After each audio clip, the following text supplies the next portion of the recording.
السلام علیکم زن سلامت خانه سلام باشه.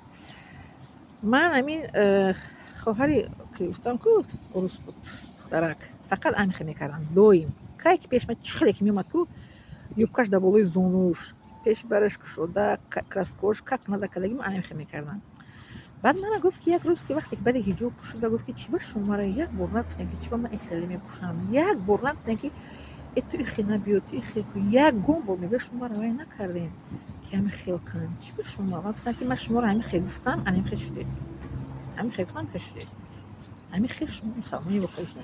بعد این حضورو میگه که شما را اگر ما وقتی مثلا خیتر میکردین ما را سرزنش میکردین من هیچ گوه چی نمیشدم به اسلام نمیومدم در اسلام زندگی نمیکردم. فهمیدین؟ و من گفت که اگر شما را همین خیلی میکردین من هیچ وقت به چیز دین اسلام نمیومدم در دین اسلام زندگی نمیکردم.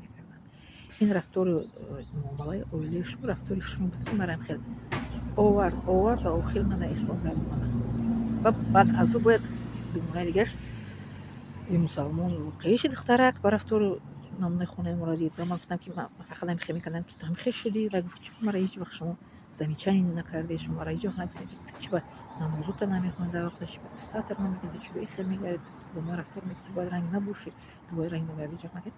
گفتم من حق ندارم که شما را بگم که چه تیخی نمیگیری خداوند ما فقط رساننده هستیم ما فقط میرسونیم هدایت از خداوند است برای که پیغمبر ما ایمان کی نآورد پیغمبر محمد صلی الله علیه و آله ایرانش الله تعالی چی خبر داده پیغمبر محمد صلی الله علیه و آله محمد کسی که تو میخوای هدایت کنی و تو هدایت نمیکنی کسی که نخواه هدایت میشه برای ما هیچ کس ما هدایت شونده هدایت کننده نیستیم ما فقط رساننده هستیم ما فقط چی میرسونیم به گپ نه ما با رفتار با نمونه بودن با دهان نه مثل شما خیتر کردن قطعا میدین با رفتار خدا مسلمان واقعی شو معامله خوب کنم انسان خودش میبیه میشنه و شما رفت شش خز میکنه رفت عمل میکنه مسلمان میشه واقعی میشه.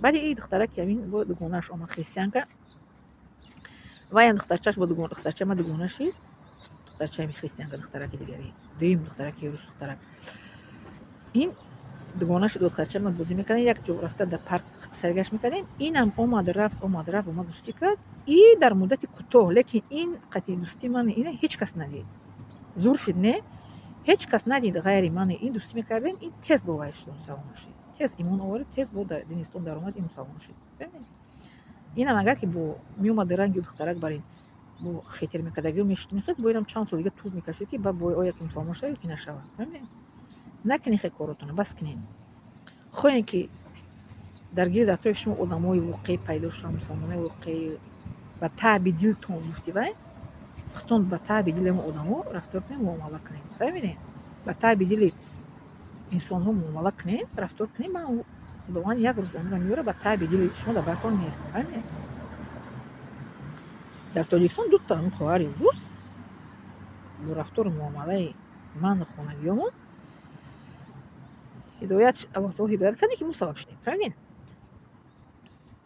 بله ولی در میرسیم نه این همسایه ما دیدیم با ما سلام کرد هم خیلی چند تا دره هستن ولی میدونم که با یگان مسلمان یعنی شما قد خیلی میکردی قد روبرو نشون اینا با درای هدایت ان شاء الله ما با اینو دوستی میکنم دعا میکنم دعا میکنم که خدا هدایت کنه. یک زمان دختره که هدایت چه خریستیان کرد و گفت دعا کن مشکلیم سخته من در حقیقت دعا کردن حق ندارم و گفت چه خیلی گفتم مسلمان در مسلمان دعا میکنم در حق شما در حق غیر مسلمان حق ندارین دعا کنین. گفت چه خیلی شما حق ندارین. گفتم یک فقط میشه که دعا کنم که شما مسلمان شد. خیلی دعا کنید که مسلمان شدم. گفت دعا کنید که مسلمان شدم. دعا کردم مسلمان شدم الحمدلله ایمان آوردم.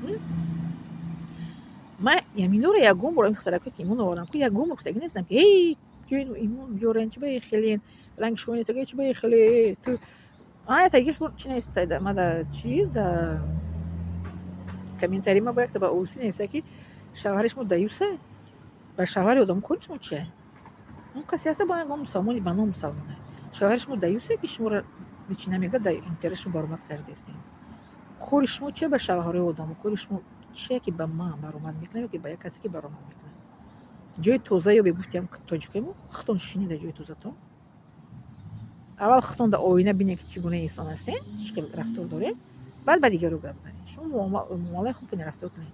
پیغمبر محمد صلی الله علیه و سلم گفت که نمونه شوی نمونه نگفته است که با گپ одаморо бигем биёед мусулмон шавем. намуна шавена, савол дод, савол ҷавоб диҳем.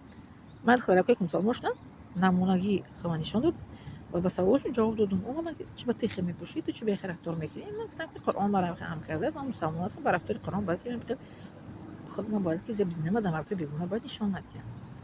савол доданд ки аҳли оилаи шумо чӣ бехи? Ман саволашон ҷавоб бояд диҳам ба сухани хуб ва муомалаи хуб.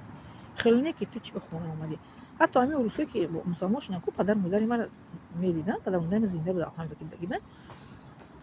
чӣ хел падару модари шумо маро қабул мекарданд? падари ман ҳамин духтаракои урус медонед чӣ хел мегӯяд? духтарако дойчин ка биёин хона дашинем. ҳамчун фарзандон инҳоро пешбарӣ мекарданд, қабул мекарданд. ҳеҷ гуна намегуфтанд ки ба ман ки ту чӣ бехи духтаракоро хона овардаистӣ? хел духтараро хона наёр намегуфтанд ҳеҷ вақт. биёем мегуфтанд падари раҳматӣ. меомаданд мешуданд бо мо мисол ки дар комнатаи дига гап мезадем. падарам масъала медоданд, комнатаи дига рафта ҳуҷраи дига дошта бо ҳам суҳбат мекардем. фаҳмидед? вақте ки мо муомалаи хуб дошта бошем, ки одамо мебиёнд дар гири мо ҷамъ мешаванд. вақте муомалаи хуб надошта бошем, одамо ишон мегрезанд. гуфте келини мо хешоям ки чӯ кунам сатрша ки дар он туф кунам. фаҳмидед? бесатр боша, рафтори хуб дошта боша. фаҳмидед? Миннатдорам аз шумо. лайк, подписываться, поделиться фаромӯш накунед.